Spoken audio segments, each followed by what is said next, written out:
c'est commun. Petite chose aussi quand même, la maison 8, etc. Très bien, oui. Simplement, quel système de zonification d'emploi? Oui, d'accord. Pour l'instant, j'utilise un système de passe-10, mais maintenant, vous pouvez essayer. On part d'une base pratiquement zéro. C'est-à-dire que même si... Et comment ils font ceux qui sont nés au pôle Nord? Alors, écoutez, on va pas entrer dans le débat sur la diversification. Ah bah oui, mais non, mais c'est pour ça que moi je m'attache aux planètes, des planètes. Oui, de toute façon. Sur les... Mais enfin, là-haut, dans les zones circumpolaires aussi, ça marche. Le problème technique qui est, à mon avis, le problème technique de base dans l'interprétation de l'astrologie, c'est effectivement le système de zonification. Personnellement, je fais pour fier parce que je me dis ça me suffit d'avoir un axe horizon et un axe... À la limite, on pourrait se contenter de ça, là je suis d'accord. Moi c'est pour ça que j'ai enlevé les maîtrises. Ça c'est un problème technique de base, il faut d'abord élucider. Je vais vous montrer quelque chose de tableau très rapide. Sur le système qu'on emploie est justement ce système d'entonnoir dont vous parlez. On a aussi un système d'entonnoir. Alors on est parti d'une base simple en ACV. On est parti. Alors j'ai fait pendant 20 ans les transits, les machins, etc. avant. Mais toujours dans la recherche, ça peut-être éteint parce que ça gêne. Pour être honnête, ça ne suffit pas. Bon. Alors, simplement la différence de me dire ça me suffit comme beaucoup, parce que ça, moi ça m'a jamais suffi. À partir du moment, à un moment donné, je me suis. Alors, je vais passer sur les moyens d'y parvenir, enfin les calculs, etc. Mais enfin, disons que la base, il y a deux bases. Une base minimale qui est ici, qui part l'an 3750 avant Jésus-Christ. Et puis, il y a une base ici qui fait rejoindre les choses, mais ça, je n'en parlerai pas ici, qui est liée à l'écart de ce qu'on appelle l'ascendant. C'est-à-dire l'écart entre le jour solaire moyen et le jour sidéral, qui est de 3 minutes 58 en moyenne, ça on l'utilise tous. Okay, 3 minutes 58 en moyenne, c'est donc cet écart-là, ça nous fait pour 365 jours, 25, etc., ça nous fait 15 ans. Ouais, bah c'est un peu aussi le système des directions primaires, en fait. Pardon, mais la similitude, quoi. Alors déjà, avec ces 15 ans-là, ce qu'on peut déjà obtenir, alors attention, parce qu'on lit le monde de la même manière qu'on lirait un individuel. Ce sont les mêmes énergies, ce sont les mêmes, c'est-à-dire qu'à la place d'une mort individuelle, on aura 100. Mais le principe, le système reste le même. Donc, voilà ce qu'on obtient déjà en mondial. Alors, par exemple, 73, premier choc pétrolier, 88, alors le baril est au plus haut, 88, il est au plus bas, 2003, il est au plus haut, 73, les USA interviennent dans l'affaire du Chili, d'accord, et renversent Allende au nom de la démocratie.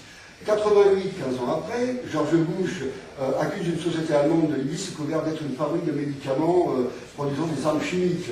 2002, toujours 15 ans après, George Bush est au pouvoir, on renverse Saddam Hussein, etc. 73, les pays arabes attaquent Israël. 88, 15 ans après, proclamation d'État palestinien. 2002, seconde intifada. Alors, par exemple, pour l'ONU, mais ça peut prendre tout. Hein. L'ONU, en 73, Karl Waldheim ouvre une conférence et il est accusé d'avoir été complice du régime nazi, est au pouvoir. 88, 15 ans après, Pérez de Cuellar reçoit le prix Nobel, est au plus haut. 2003, l'ONU est mise à main, on sait pourquoi, avec l'Irak. Par exemple, l'Allemagne, 1918, défaite de l'Allemagne. 15 ans après, 33, l'Allemagne est au plus haut. 15 ans après, 47, la Société des Nations a même rayé carrément l'Allemagne. Bon, les milieux de l'histoire, il y en a plein avec ces 15 ans-là. Et ça va plus loin, parce qu'après, par analogie, on avait donc ces 24 degrés par an, avec ces 4 minutes par jour, moyenne. 4 minutes par jour, en analogie, on a pris justement on a travaillé en analogie justement avec ce principe d'entonnoir. C'est-à-dire que là, on aurait cette mesure quotidienne, donc qui évoluerait de 4 minutes par jour, de 24 degrés par an, donc de 360 degrés en 15 ans. Avec cette lecture-là, on a en individuel comme en mondial. Hein. Alors, les mondiales, je n'emploie pas non plus cette histoire des traités, on en a 40, on ne sait pas lequel prendre, on jongle. Ouais, les cartes du ciel, tu veux dire. Ouais. Ouais, moi aussi, je les prends pas, ça. Donc, mais il y a d'autres systèmes, ce qu'on appelle les graphes mathématiques en ACV, qui sont d'une précision de l'ordre de la seconde. Et donc, on a ce regard-là ici. Par analogie, alors ça, c'est ce qu'on appelle une force TSV qui fait une force de progression, de projection, qu'on appelle nous, on projette un radical, une puissance radicale, on la projette dans le temps. D'accord? Donc on utilise ce système de progression qui, à mon avis, est beaucoup plus en phase avec la réalité que les transits.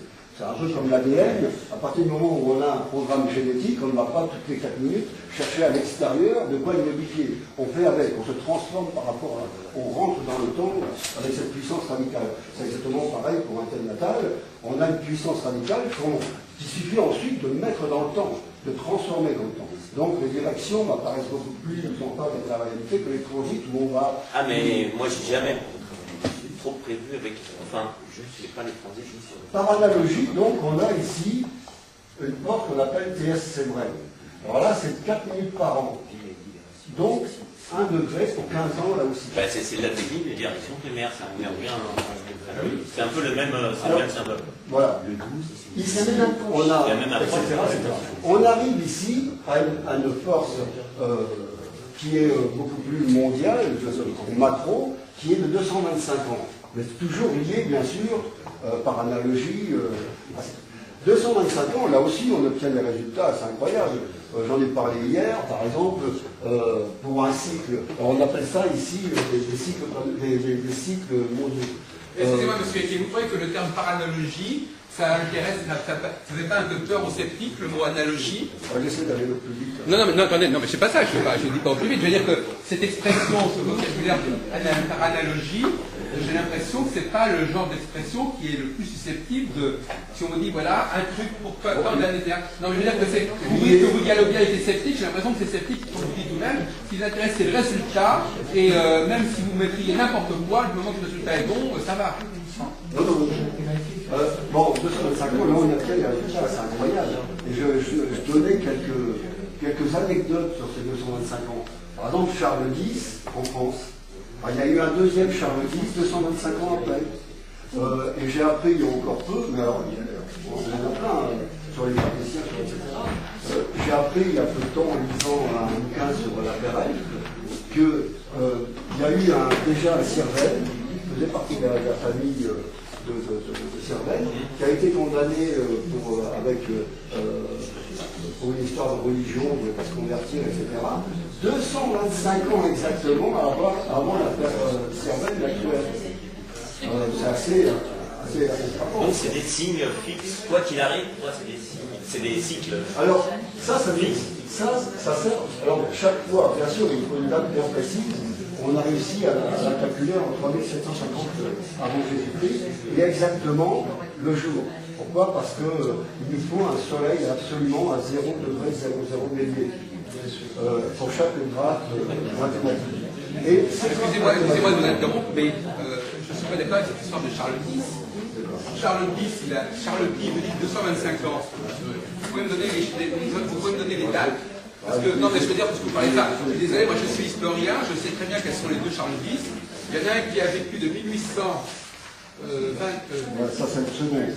Oui, alors il a vécu à la mort, jusqu'en 1830, donc il a été de 1800, je crois, 24. De 1824 à 1830, il a régné lui aussi.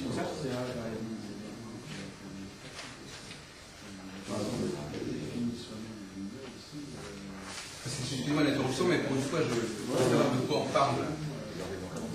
Alors, ce qui est par contre marrant, on va faire mais c'est comment, par exemple, la fin d'un cycle est très important. Celui de 1380 à 1605, par exemple, a concerné pendant 38 ans les guerres de religion. Maintenant, 225 ans plus tard, on tombe sur la Révolution française. Le précédent, c'était pas 225 ans avant. Comment? Je dis que Charles X, le premier Charles X n'était pas 225 ans. Voilà. Quand vous dites 225 ans, c'est quoi? C'est le début de son règne? C'est le début de son règne, c'est quoi exactement? C'est sa mort? Le 3 à 1590. Oui. Donc le cycle 1380 1605. 225 ans. Donc le 3-3 1550, le cardinal Charles de Bourbon est proclamé roi sous le nom de Charles X. Et meurt emprisonné 9-5-50. Voilà. 90. Alors 1590 plus 225, Le ça fait combien 25 après 1825, Pardon 200, et 1590. sacré roi le Attendez, comte d'Artois sous le nom de Charles X. Attendez, ça fait 235 ans, mais pas 225 ans. Qui pourra 1590 plus 225, ça fait 1815. Voilà. Ça fait pas 1825. Donc il y a une erreur de 10 ans dans notre système. C'est pas scientifique.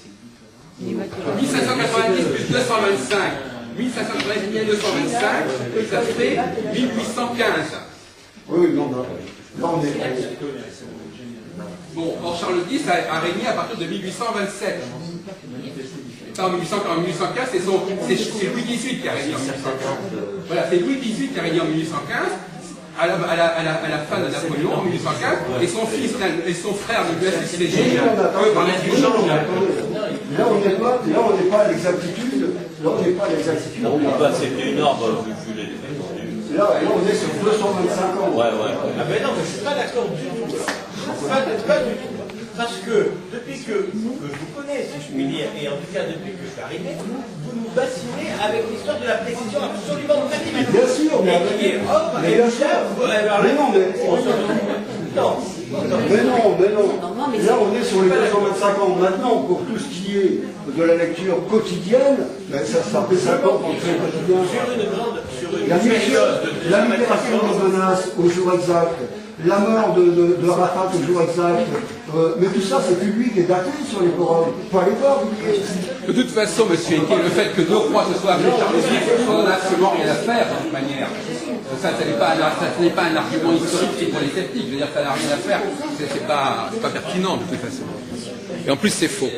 Puisqu'il a vécu 10 ans après. De toute façon, vous parlez de Charles X. Vous avez assisté tout à l'heure. Pourquoi vous nous parlez de Charles X? Mais non, mais tout à l'heure, vous nous parlez de macro-précision et de micro-précision.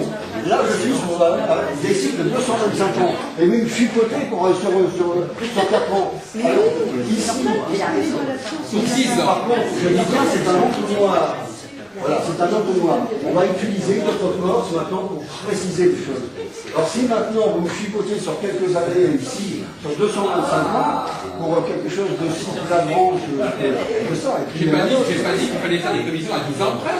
J'ai dit qu'il fallait faire des prévisions qui concernaient un ensemble de pays importants. J'ai jamais dit qu'on pouvait jouer. Pour moi, 10 ans, c'est énorme. Moi, j'ai utilisé des phases de 3 ans. Je joue pas du tout. Mais je travaille au quotidien. Je n'ai jamais dit qu'il fallait accepter des différends de 10 ans dans une prévision. Je n'ai jamais dit des choses pareilles. Je travaille au jour, tous les jours. C'est une chose de corriger, en l'occurrence, Charles X. Mais non, parce que là, on est dans ce que vous appeliez des macros. Mais c'est même pas la macro. Monsieur Eke, la macro-prévision n'a rien à foutre avec le fait qu'il y ait eu 2 rois qui s'appelaient Charles X. Bon, c'est bon. Bon, ça n'a rien à foutre. Je veux dire, c'est pas un problème, Charles X. C'est pas ça, l'histoire de France ne se fonde pas sur des... Vous m'emmerdez, là, parce que... pas sur des Mais non, noms écoutez, vous êtes 40, employez les mêmes systèmes, les mêmes moyens, vous en discutez pendant 3 heures et depuis 3 nuits. Moi j'arrive ici à essayer de vous Mais faire pourquoi vous comprendre parlez un autre système, de... et vous me faites chier avec 4 ans. Charles X, vous avez dans votre dossier des choses solides, et vous nous parlez de deux... J'ai parlé d'anecdotes. Bon, Le bouquin, ça c'est un... Bah si, tu as autre chose. Ouais, mais ça, non, ça me passe. d'autre part, par exemple, si on prend le... C'est-à-dire qu'on va parler de ce que vous connaissez depuis 3 millions. Allez-y. Et puis, ça, c'est bien possible. Non, mais moi je suis d'accord pour moderniser l'astrologie. Moi, le principe que tu as décrit, ça m'intéresse parce que c'est un peu la même approche. Ça m'intéresse.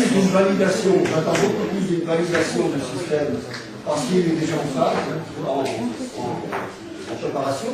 J'attends beaucoup plus de la validation du système par les scientifiques, et ça je vous garantis, que par les astrologues. Ça fait 5 ans, je connais les Ah oui, non mais je suis d'accord avec toi, faut pas couler sur les Non, mais astrologues. parce que j'ai depuis 5 ans sur Internet, qui a été Roger. Qui? Tout le monde s'en fiche.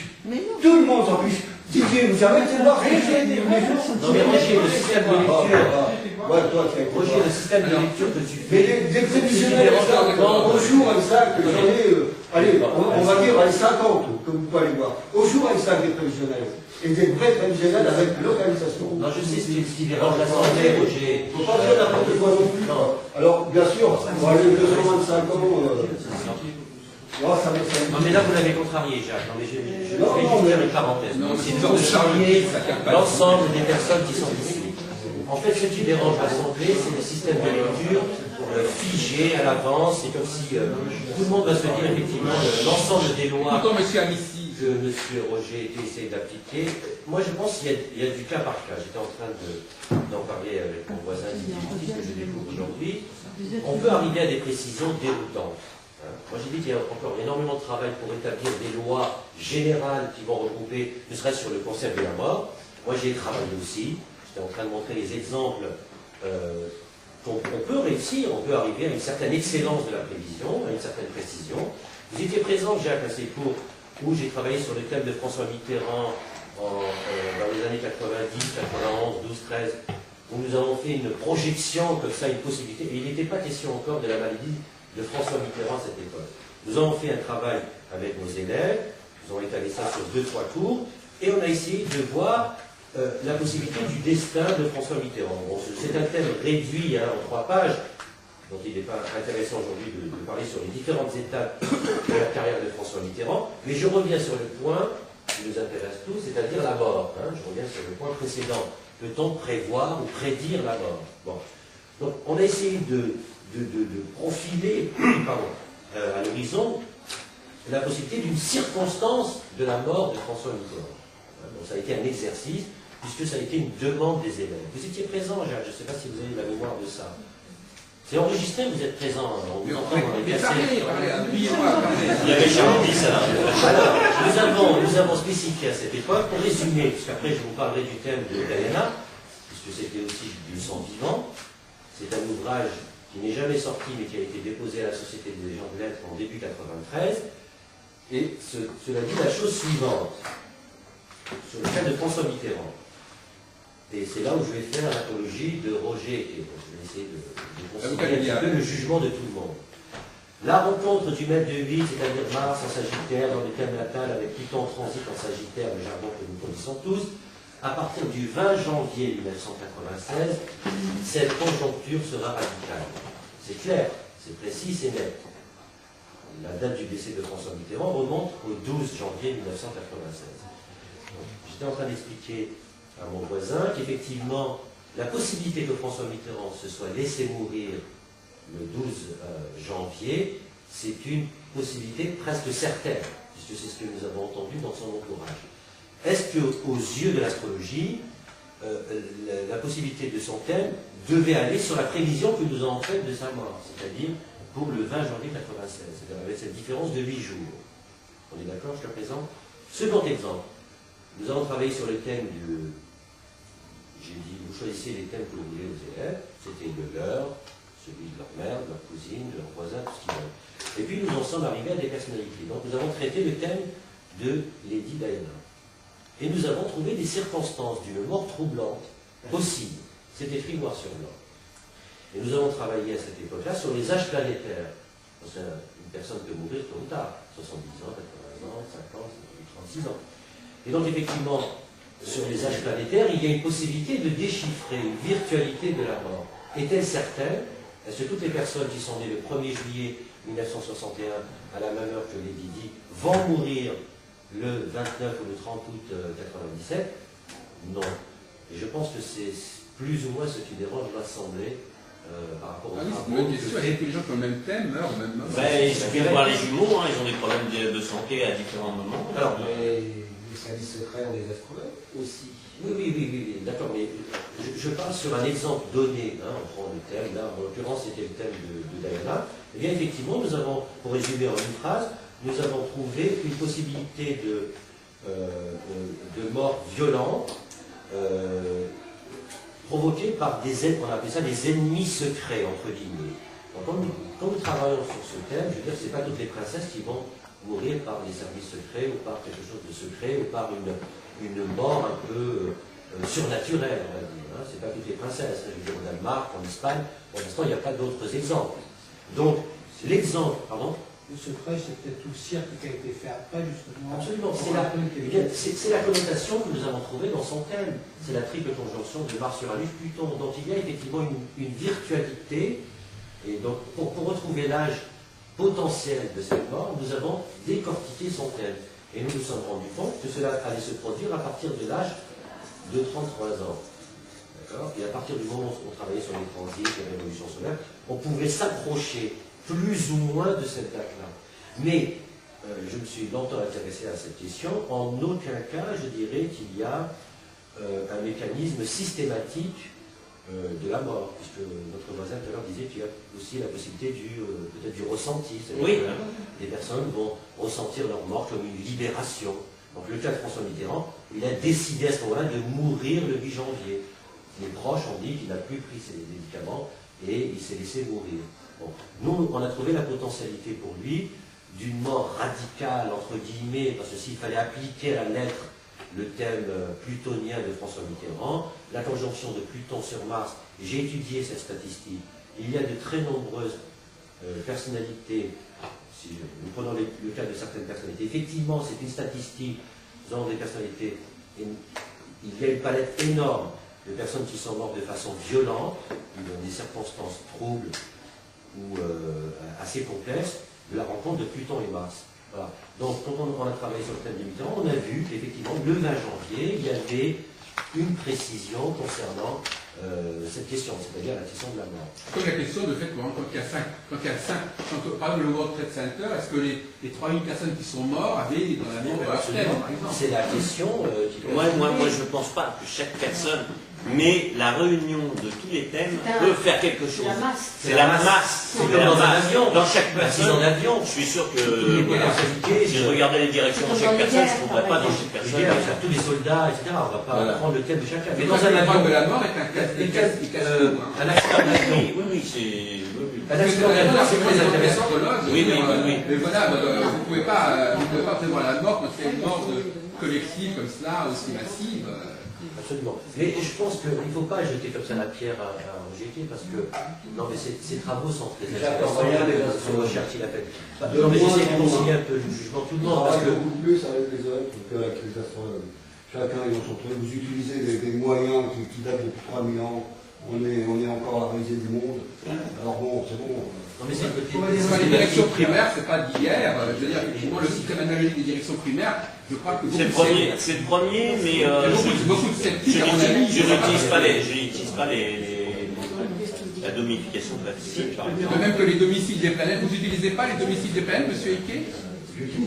C'est une grosse connerie pour moi, ça. Bon, alors ça, c'est déjà un truc qu'il faudrait évacuer. Ah, ça, c'est une grosse connerie, ça. Mais ça, ça les maîtrise non plus. Une remarque de principe. Dans les trucs statistiques, alors, Et puis le nom des planètes, il n'est pas dire non plus, il faudrait le changer, le nom des planètes. quand un événement arrive, donc quand quelque chose arrive, c'est-à-dire que tous les gens qu'on a pu voir qui ont certaines configurations, tous les gens qui sont morts, par exemple, ont effectivement certaines configurations. Maintenant, ça ne veut pas dire du tout que tous les gens, dans cette configuration, tous les gens qui vont avoir à un moment donné cette configuration dans la Terre vont mourir. C'est complètement Ça différent. va revenir plusieurs fois dans leur vie d'ailleurs, peut-être. Non mais, donc là c'est intéressant, effectivement. Si un truc va dans un sens à 90%, c'est sûr que c'est marquant et il faut bien le regarder, il faut bien... Maintenant, ça ne veut pas dire que parce qu'il va y avoir ceci, cela, eh bien, ça veut dire que... Les jumeaux ne meurent pas au même moment. Toutes les statistiques qu'on a fait, Pourtant, ils ont le même thème. Ah oui, ça fait réfléchir. Quelques minutes, ouais. C'est peut-être là le secret. Moi, il me semble que l'astrologie... Ça peut être 15 minutes, Moi, personnellement, je suis assez hostile à l'idée de la mort comme un sujet d'étude de l'astrologie, parce que je pense que je disais que l'astrologie n'était pas dans le dramatique. Je disais que l'astrologie a été dans le fonctionnement normal des institutions, dans le fonctionnement normal de la vie citoyenne. Donc effectivement, les grands enjeux de l'astrologie, c'est de marquer des transformations sociales majeures qui sont liées, qui sont pas catastrophiques, qui sont liées à la vie même des sociétés. Quand il y a une nouvelle élection ou même quand il y a un changement de gouvernement, c'est pas forcément catastrophique. C'est pas forcément catastrophique. Je suis en train de dire, pour conclure, que l'astrologie n'est pas dans le catastrophisme, elle n'est pas non plus dans des trucs invraisemblables, elle est, à mon avis, dans la vie normale des institutions, la vie normale des sociétés. Donc effectivement, tout ce qui peut, par exemple, je prends un exemple, alors, regardez ce qui s'est passé en 89, il y a eu très peu de morts. Hein, il y a eu très peu de morts. Bon, donc ça aurait pu être beaucoup plus sanglant. Donc la notion, il y a des événements majeurs pour les sociétés qui ne se soldent pas nécessairement par une guerre. La guerre n'est pas forcément donc quelque chose d'obligatoire dans une configuration. La guerre il aurait pu y avoir une guerre du fait des enjeux politiques de 89-92. Ça s'est passé sans guerre. À d'autres occasions, ça a pu avoir la guerre. La guerre froide. C'est une option. La guerre, le fait qu'il y ait des assassinats, des guerres, même des décès, c'est une option qui peut se présenter dans une configuration, non pas astrologique, mais dans une configuration contextuelle particulière. Il peut y avoir qu'à un moment donné, effectivement, ça devienne sanglant. Mais l'astrologue n'est pas censé déterminer si ça va être sanglant ou pas. Il est censé déterminer si effectivement il va y avoir un enjeu fort, s'il va y avoir des transformations fortes. Il ne sait pas nécessairement comment ça va se dérouler dans le concret. N'est-ce pas? Bon, aujourd'hui... On peut parler de guerre économique aussi. Hein. Oui, c'est ça. Et d'autre part, alors ça c'est un premier point, donc moi j'appelle ça l'astrologie citoyenne. C'est-à-dire que c'est, non pas l'individu, pour répondre à M. Lustig, c'est pas l'individu dans sa vie privée, finalement, dans ses problèmes privés qui sont intéressants, c'est l'individu dans son rapport au social, dans son rapport au collectif, dans son rapport dans son rôle de citoyen. Quand tous les citoyens vont voter un truc, bon, ben, c'est un acte collectif qui est voté, etc.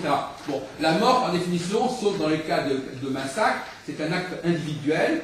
Alors, donc ça c'est un point. Donc moi je voudrais quand même qu'on ait... Est-ce que nous avons des critères? Parce que c'est ça, avons-nous des critères pour déterminer quels sont les types de situations qui concernent l'astrologie et ceux qui concernent plutôt l'astrologue? Puisque j'ai dit tout à l'heure, pour moi l'astrologue c'est celui qui va apporter un éclairage plus pointu à ce que l'astrologie va dire de manière plus générale. Bon. Et que d'autre part, à propos de ce que, parce que je voudrais quand même, je trouve que M. Cordier va un peu plus loin dans son argumentation concernant la mort, parce que si effectivement il faut parler de ressenti, ça va très loin, parce que là c'est encore, alors c'est même pas de la micro-prévision, c'est de la micro-prévision. Parce qu'à ce moment-là, c'est pas seulement l'événement, c'est comment l'événement sera vécu. Alors vous vous rendez compte, donc on rentre vraiment, là on est en train de sonder les âmes, là, hein, comment les choses ont été... C'est ça. Mais ça peut être perçu à travers l'ensemble du thème, il n'y a pas besoin de faire de micro-prévision. Non, mais c'est une appréciation. Je crois qu'effectivement, il ne faut pas non plus exagérer. Si l'astrologie doit en plus considérer la façon dont un événement est vécu, ça va quand même très très loin. Cela dit, l'astrologue Mais c'est parce que on peut le dire, on peut le dire. Mais effectivement, on en arrive à une situation où effectivement, on ne peut plus faire de prévision. Alors on peut faire des... On va en faire, mais on va faire une moi prévision. je parlais de 80-20%. Alors à ce moment-là, si on va dans votre logique, on va dire par exemple, voilà, je fais une prévision comme quoi les gens, à un moment donné, vont être très satisfaits. Non. Les raisons pour lesquelles ils sont satisfaits, je ne les connais pas, mais ils sont contents. Il y a des constantes. N'importe qui, vous allez lui dire qui va faire son travail, ne peut pas chercher un aspect harmonique. On ne sait jamais, ils peuvent débarrasser. On ne sait jamais, ouais, mais sur le coup, c'est le ressenti intérieurement. Le mec qui tient, la personne qui tient son boulot. On peut dire la même chose pour la mort, on peut dire qu'il y a des gens qui sont soulagés d'être. Oui, mais ça se Là, voit. on passe dans une lecture à plusieurs dimensions. En fait, on parle au-delà de la mort physique, de ce qu'on peut appeler la mort psychique et la mort initiatique. Donc là, c'est effectivement une lecture polydimensionnelle du rapport duel vie et mort auquel on est confronté. Effectivement, une expérience de mort initiatique et de nouvelle naissance, dans une vie, deuxième naissance, troisième naissance, cela va effectivement se vivre chez quelqu'un qui livre sur le troisième plan énergétique, les transpersonnels, un peu sur le même mode sur lequel on lit plus facilement Mars-Saturne, danger d'affliction lourde, etc. Enfin, moi, ce qui me gêne, ce qui me paraît dangereux dans le propos de Éric Cordier, c'est que, à la limite, par exemple, si je fais une prévision, je peux même pas prévoir qu'un certain type de situation va se présenter, puisqu'il ne va pas être vécu de la même façon, donc il ne va pas correspondre aux mêmes configurations. Donc il va y avoir, certains événements majeurs ne correspondront pas aux mêmes configurations pour tout le monde, puisqu'ils ne sont pas vécus de la même manière. Oui, non, mais alors, ce qu'il faut simplement dire, c'est que bon, c'est vrai qu'on est très polarisé sur les événements, c'est un choix en particulier. Bon, effectivement, l'idée du ressenti est tout à fait intéressante, et vraie aussi. Bon, simplement, peut-être qu'on peut réunir les deux en disant que finalement, c'est ce qui est amené à se manifester. Donc, c'est quand même plus subtil que les événements, parce que ce qui se Ah oui, manifeste, ça peut être des choses effectivement qui sont à l'intérieur de soi, comme ça peut être des événements. Mais de toute façon, il faut voir à quoi on le rattache. On va avoir du mal à quantifier tout ça au niveau collectif. Non, pas de mal du tout. Mais si, parce que imaginez que vous faites une prévision d'un type au niveau justement du ressenti. Alors, Non, je ne parle pas du ressenti. Je crois que c'est peut-être plus juste de savoir ce qui amène un long processus qui s'amène à se manifester. Alors, effectivement, la personne peut le ressentir subjectivement, mais ça peut aussi se traduire par des événements. Donc, ce qui est intéressant, ce n'est pas tellement les événements en eux-mêmes, parce qu'on les voit différemment. Le ressenti est subjectif, mais ce qui est intéressant de relier les deux, c'est de savoir comment les choses se manifestent. Il y a un ordre. Il y a un ordre naturel, donc là je te rejoins. Donc c'est intéressant de voir comment cet ordre se manifeste. Sur une prévision individuelle, tu as raison, mais sur une prévision mondiale, c'est pas possible, parce que sur une prévision mondiale, tu vas indiquer un phénomène qui va concerner des centaines ou des milliers de personnes. Et il faudrait quand même que ce phénomène, il ait quelque part une manifestation commune. Voilà. Autrement, tout dépend à quoi on le rattache. Mais ça, c'est un autre sujet. On va déborder là. Moi, je crois que là, on va trop loin. Mais non, on va pas. On va trop loin. Moi, je suis d'accord avec Roger Eke de ce côté-là. C'est-à-dire qu'il faudrait quand même que, quand on annonce un événement, on ait à peu près un profil. Alors, je ne suis pas d'accord avec la mort sur le principe, mais sur le principe qu'un certain type d'événement, on fasse abstraction quand même quelque part du fait qu'il sera plus ou moins bien vécu par les uns et par les autres. Parce que si au lieu de considérer l'événement, je considère le vécu, ben à ce moment-là, je vais annoncer un truc qui va être bien vécu et qui pour les uns ça sera une guerre, pour les autres ça sera une révolution, pour les autres ça sera la paix, pour les autres ça sera autre chose. Donc on va avoir une dispersion événementielle qui n'aura de commun que ça sera vécu très bien par tout le monde. Ça sera vécu très bien par tout le monde, ça ne sera pas la même chose. Alors il y aura un même vécu en commun, mais qui sera généré par des situations complètement différentes chez les uns et les autres parce qu'ils n'ont pas le même ressenti. Non, mais on ne pourra jamais obtenir 100% de réussite. C'est pas possible à cause de ce ressenti. Donc, moi, je fais des hypothèses sur, comme je vous l'ai dit, 80, 20%. Point. Donc, j'ai beaucoup de chances de tomber juste. Non, attendez, si on pousse l'absurde de votre logique, monsieur Cordier, donc je fais une prévision, soi-disant, comme quoi, en telle année ou en tel mois, il y aura un certain type de situation qui sera considéré par une grande majorité des gens comme positif. C'est comme les statistiques. Bon, comme positif. Bon. Alors, comme chacun a sa conception de ce qui est positif, il va y avoir un très grand nombre de personnes touchées, mais aussi un très grand nombre de situations différentes qui vont provoquer le même effet. C'est-à-dire que le même effet sera provoqué par 50 situations différentes, par exemple. Bon. Donc, au niveau des situations, il n'y aura pas le sentiment que quelque chose de commun se sera produit. Ce sera uniquement au niveau de ressenti. Ouais. Bon, alors à ce moment-là, il va falloir essayer de sonder les âmes pour savoir comment tel événement a été réellement. Donc on peut plus contacter d'étudier l'événement, il faut voir aussi comment l'événement a été vécu. Quelquefois en consultation, je demande. En consultation, oui. Et vous, qu'est-ce que vous voulez en gros? Est-ce que vous souhaitez est-ce que vous souhaitez que tel événement se passe au fond de vous-même parce qu'ils ont peur et des fois je suis surpris parce que c'est à l'opposé de ce que je ressentirais à leur place. Donc c'est une pratique ça, c'est une réalité. Non mais c'est un peu ce que dit Gilles Verdier, parce que Gilles Verdier par exemple quand il parle de cela, il dit ce qui est important c'est pas la réalité, c'est ce que la personne perçoit de cette réalité. Voilà, je suis bon, mais effectivement, on a vraiment, moi ce qui est frappant pour l'observateur, c'est pas tellement tel et tel point de vue, c'est la cohabitation des mêmes points de vue chez la même personne. Et on se dit comment la même personne peut parler de la même question en envisageant des perspectives aussi différentes. C'est ce que j'appelle moi le syncrétisme. Moi je pense que nous sommes terriblement syncrétiques. Oui, nous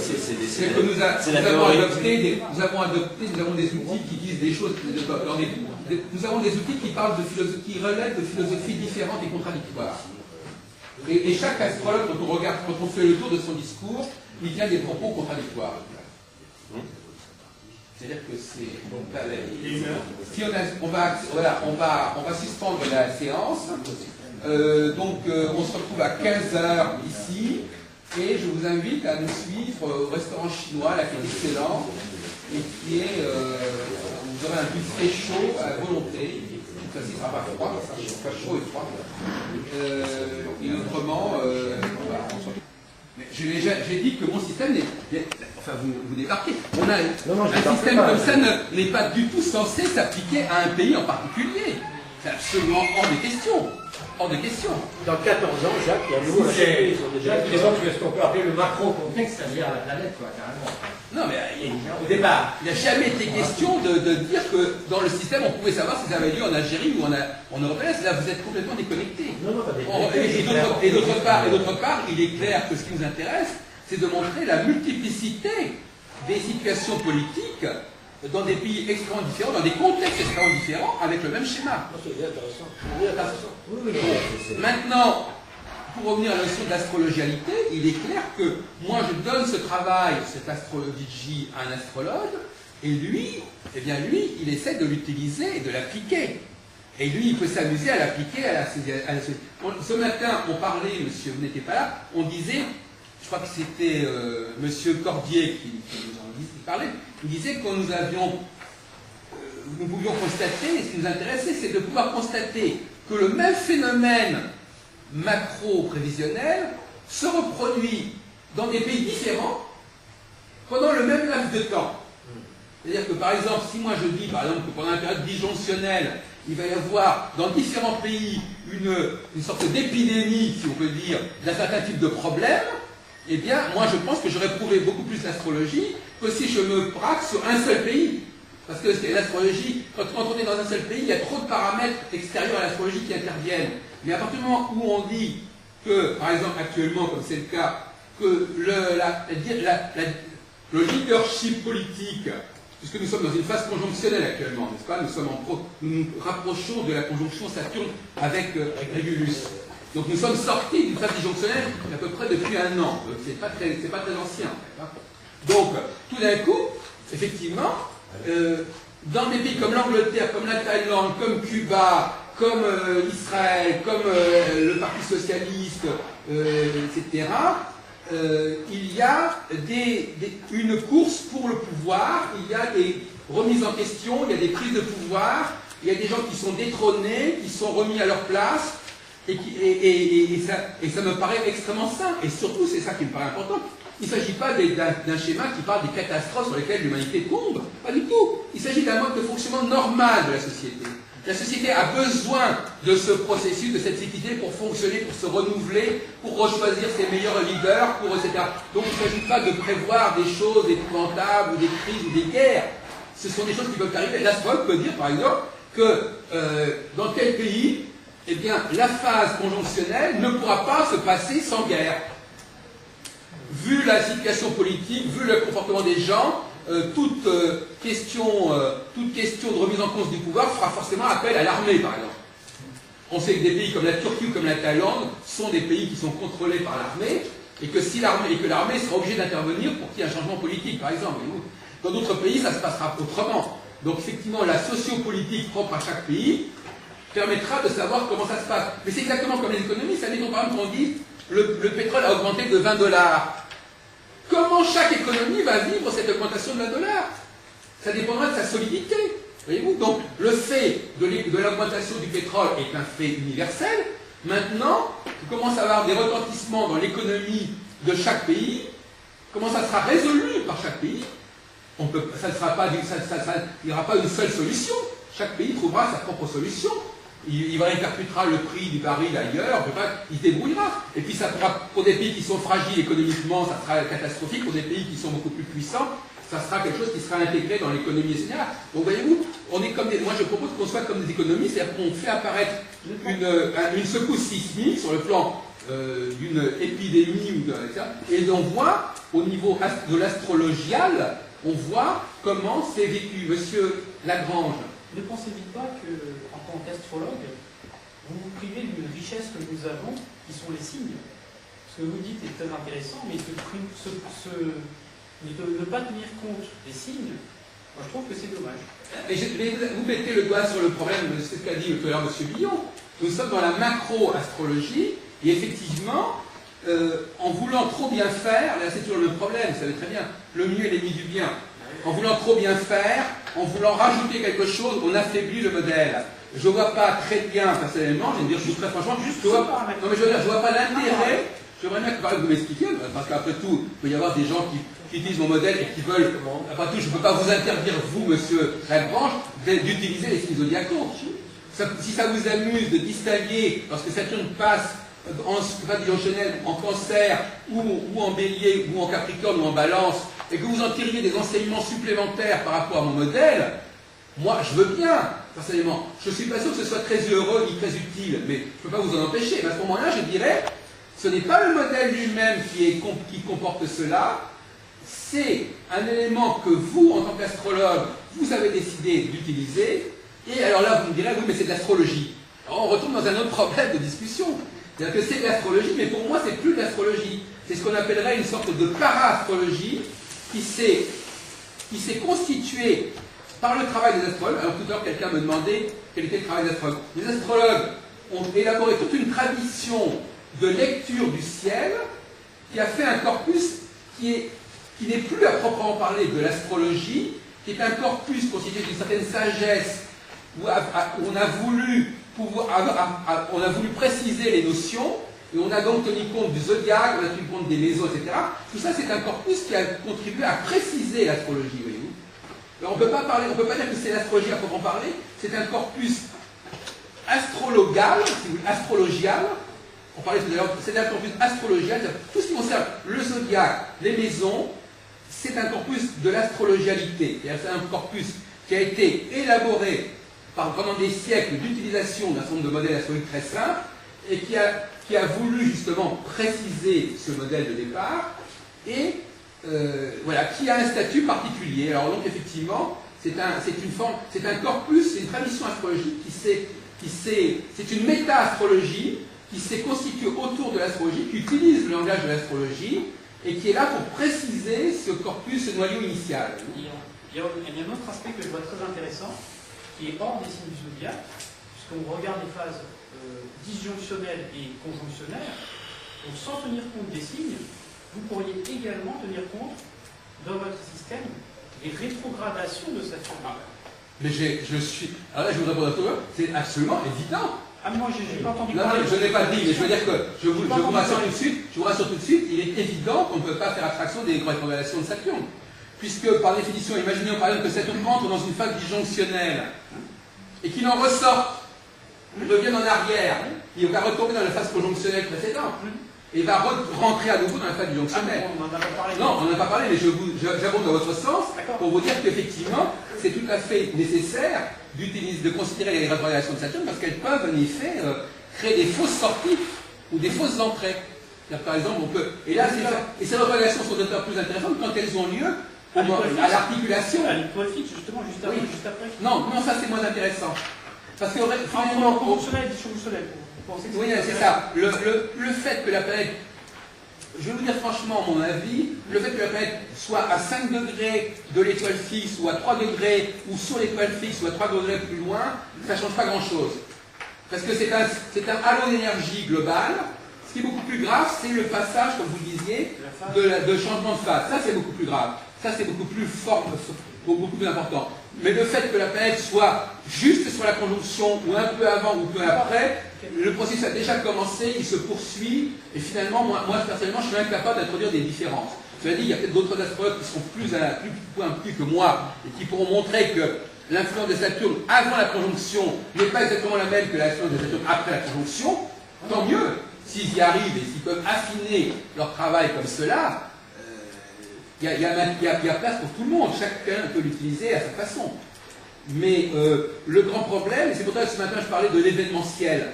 L'événementiel, pour moi, l'événement, s'il y a un événement, c'est quand il y a un changement de tendance. Voyez-vous ? C'est pas quand il y a un grand événement, c'est qu'on va dire, oh là là, on a l'impression que les choses changent. C'est-à-dire qu'on a l'impression que tout d'un coup, il y avait par exemple un lâcher-prise.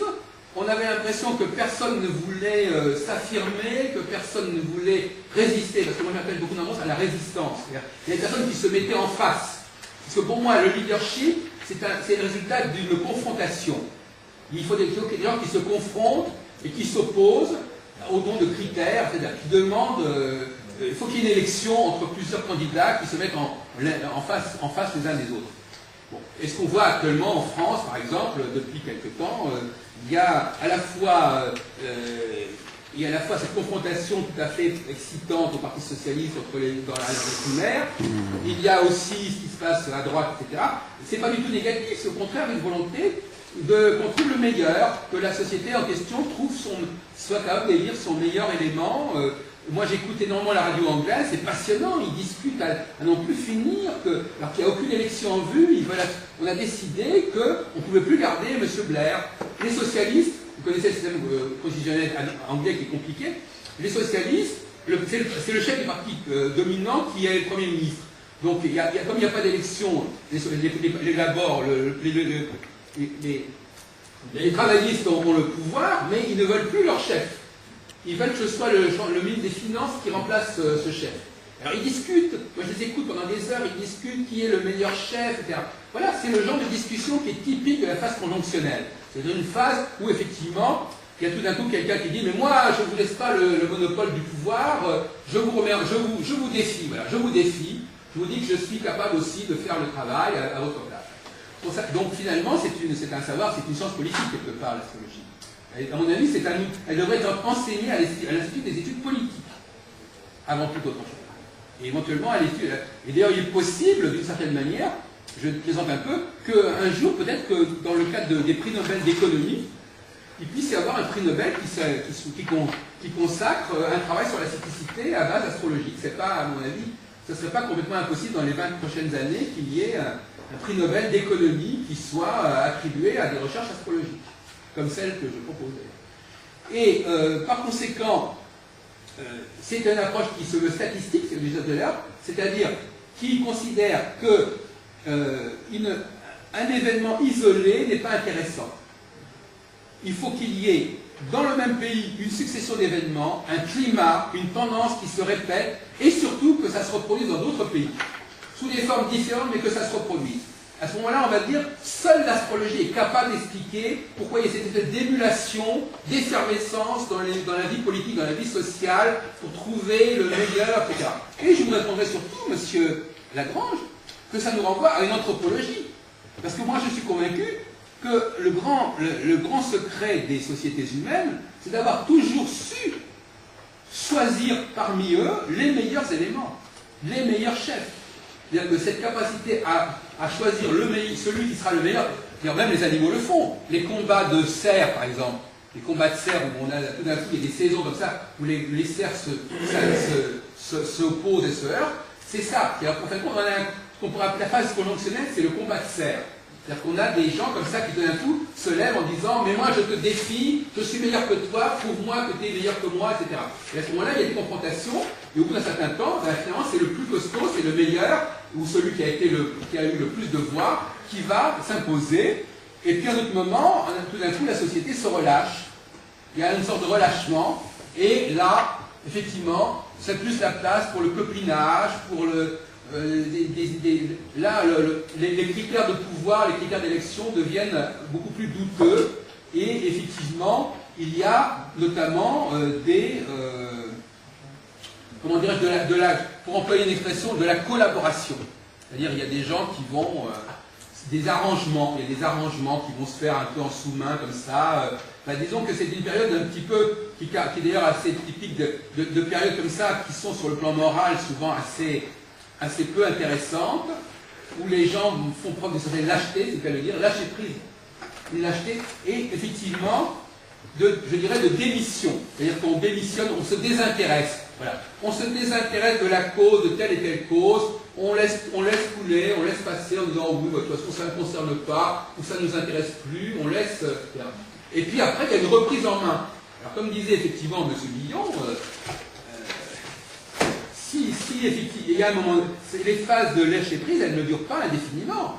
Elles ne durent pas indéfiniment. Au bout d'un certain temps, effectivement, moi, si j'étais un conseiller politique, soit je suis du côté de ceux qui veulent se libérer de l'emprise du pouvoir, je leur dirais, attendez la phase du jonctionnel pour pouvoir attaquer, parce qu'à ce moment-là, il y aura moins de résistance.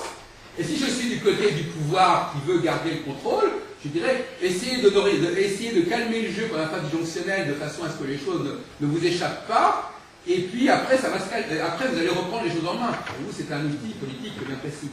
Mais il est évident, quand on prend le cas de De Gaulle, par exemple, que lorsque De Gaulle a été élu en 1958, eh bien, on était encore en phase conjonctionnelle, et que c'est l'approche progressive de Saturne entrant dans la phase disjonctionnelle qui a fait que les bonnes intentions, ou du moins les bonnes déclarations de Gaulle sur le fait qu'il allait garder l'empire colonial et qu'il allait garder l'Algérie, puis progressivement, ça a fait long feu, ça s'est délité.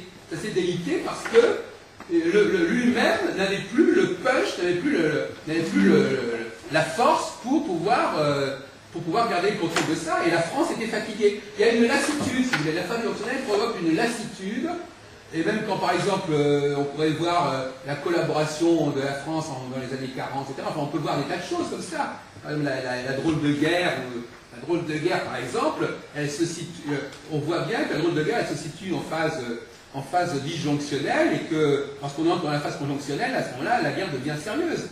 Parce qu'effectivement, il y a un moment donné, on joue comme ça, on fait des déclarations de guerre, on ne sait même pas ce que ça veut dire, et puis à un moment donné, ça devient beaucoup plus sérieux.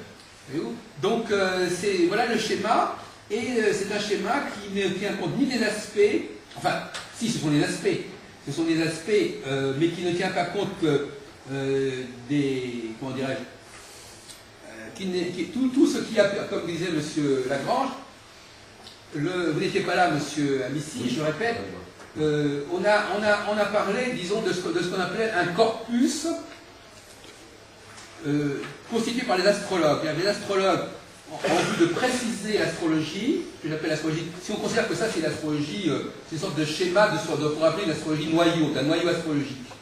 Eh bien, pour préciser ce noyau astrologique, on a intégré des notions comme les signes zodiacaux, comme les maisons, qui ont permis de savoir où avait lieu le phénomène, où serait l'impact, etc. Donc ça c'est des trucs, c'est un corpus de connaissances que l'astrologue. Donc vous posez tout à l'heure la question de savoir, ou je ne sais pas, quelqu'un posait la question de savoir quel était le bagage de l'astrologue par opposition à l'astrologie. Eh bien, par exemple, la question de savoir si ce qui est de l'ordre du zodiaque et des maisons fait pas déjà partie du bagage de l'astrologue.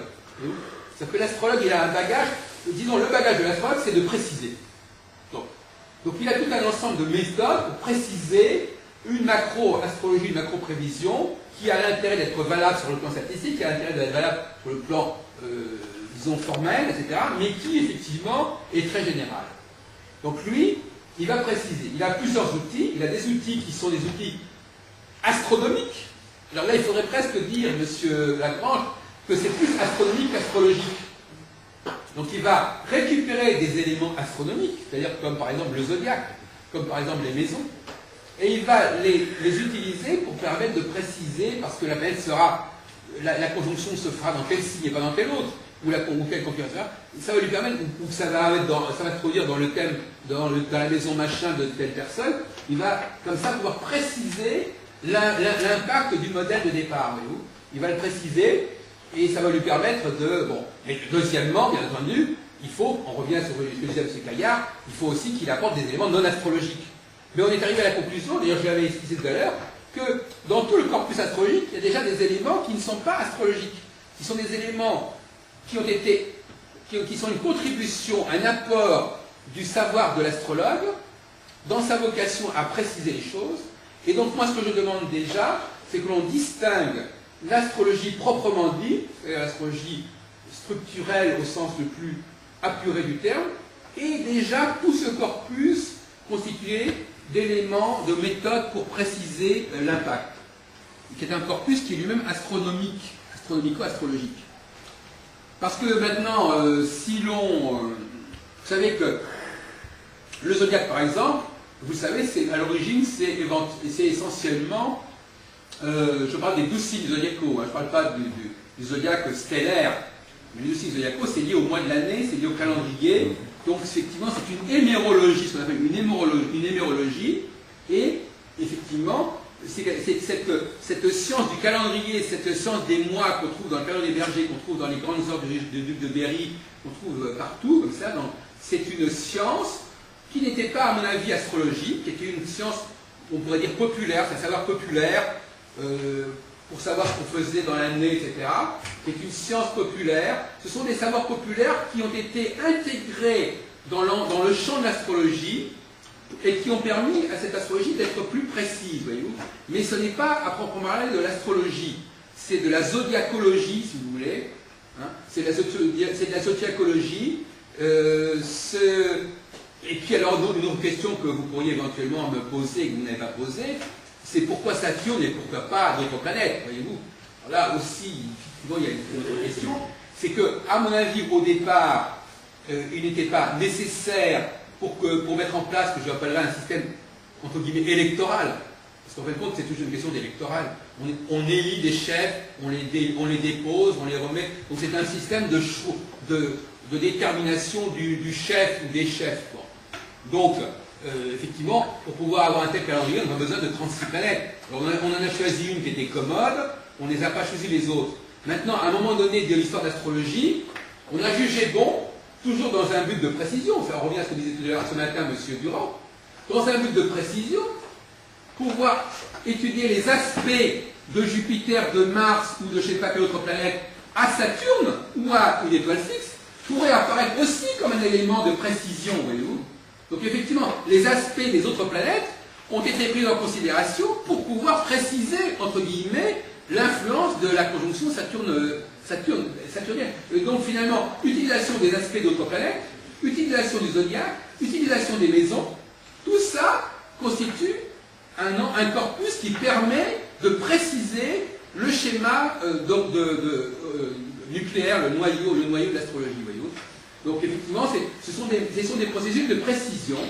Donc voyez-vous, cette précision, elle a en quelque sorte, à mon avis, elle ne fait pas partie, à proprement parler, de l'astrologie au sens strict du terme, elle fait partie du projet astrologique initial, mais elle est un apport de ce que j'appellerais une tradition orale, ou une tradition praticienne, une tradition de la pratique astrologique, qui a mis en place tout un réseau de méthodes pour préciser une influence qui était effectivement très générale. Mais cela dit, pour revenir à ce que disait M. Eke, quand on dialogue avec les milieux scientifiques, il faut, à mon avis, leur proposer d'abord le schéma de départ, le schéma originel, en montrant comment il a pu naître dans les sociétés traditionnelles, en montrant comment il correspond à une statistique au niveau prévisionnel, et puis le reste des choses, que j'appellerais l'astrologialité, n'est-ce pas? Parce que je crois que c'est le mot qui conviendrait, cette astrologialité, c'est-à-dire ce travail,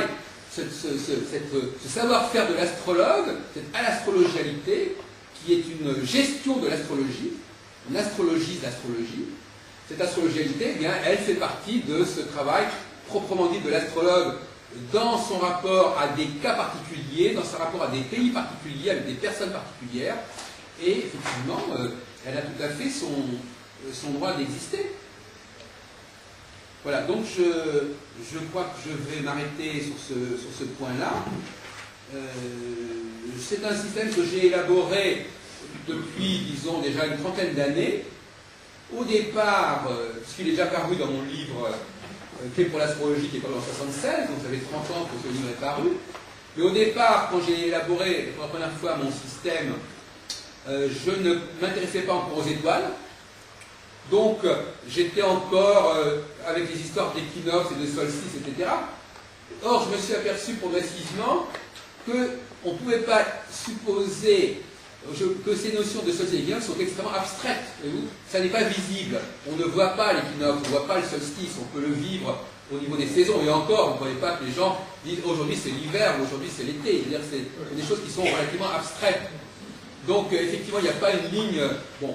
Mais ce qui est intéressant, c'est que sur le plan, je pense que nos êtres, moi j'essaie de comprendre la mentalité des humains il y a 10 000 ans, eux, il ne fallait pas leur raconter des choses trop compliquées, il fallait simplement leur dire, voilà, vous avez dans le ciel 4 points fixes, 4 étoiles, vous avez une aiguille qui circule, et bien chaque fois que cette aiguille va se rapprocher... Alors, ce qu'il faudrait bien comprendre, mes chers amis, c'est la différence entre le discours initial et son développement.